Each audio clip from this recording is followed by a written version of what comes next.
યમુનાજી યમુનાષ્ટક શ્રી મહાપ્રભુજી ઠકરાણી ત્રીજના દિવસે યમુનાજીના ઘાટ ઉપર શ્રી જયારે આ બધા વ્રજના સ્થાનો પ્રગટ કરી રહ્યા હતા, એમાં પ્રશ્ન કર્યો કે ગોવિંદ ઘાટ કયો ને ઠકરાણી ઘાટ કયો, અને સાક્ષાત ઠાકોરજીની કૃપા શક્તિ એવા શ્રી યમુનાજી 16 વર્ષીય યુવતી સ્વરૂપે ત્યાં પ્રગટ થયા. અને ત્યારે સાક્ષાત જેમ શ્રાવણ સુદ એકાદશીના દિવસે સાક્ષાત ભગવતા પ્રોક્તમ સાક્ષાત ઠાકોરજીના દર્શન કર્યા, ત્યારે મહાપ્રભુજીના મુખમાંથી મધુરાષ્ટક પ્રગટ થયું.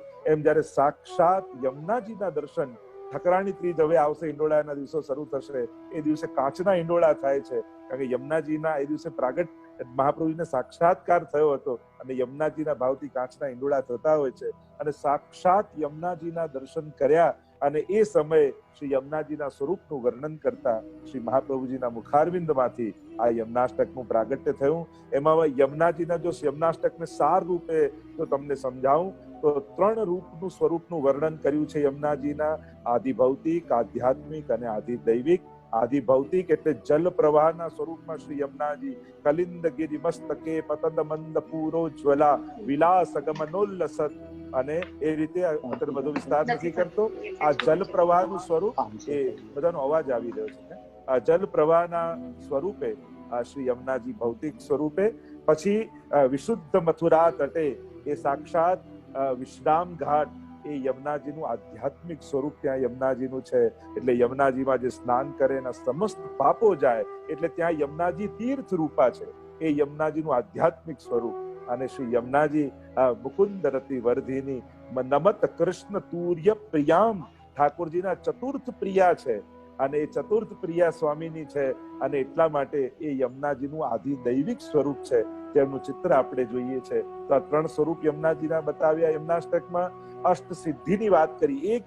એક શ્લોકમાં યમુનાજી કઈ કઈ સિદ્ધિનું દાન કરે છે. સકલ સિદ્ધિ હેતુ મુદા એમ કહ્યું, અને એક શ્લોકમાં અષ્ટ સિદ્ધિ બતાવી. એમાં 4 સંયોગાત્મક સિદ્ધિ છે અને 4 વિપ્રયોગાત્મક સિદ્ધિ છે. અને 9મા શ્લોકમાં યમુનાષ્ટક કરવાનું ફળ બતાવ્યું. તવાષ્ટકમ ઇદમ મુદા પઠતિ સૂરસૂતે સદા. પહેલું ફળ સમસ્ત દુરિતક્ષય, સમસ્ત પાપોનો નાશ થાય. ભવતી વય મુકુંદે રતિ, ઠાકોરજીમાં પરમ પ્રીતિ પ્રગટ થાય. તયા સકલ સિદ્ધયો, ત્રીજું ફળ સકલ સિદ્ધિનું દાન યમુનાજી કરે.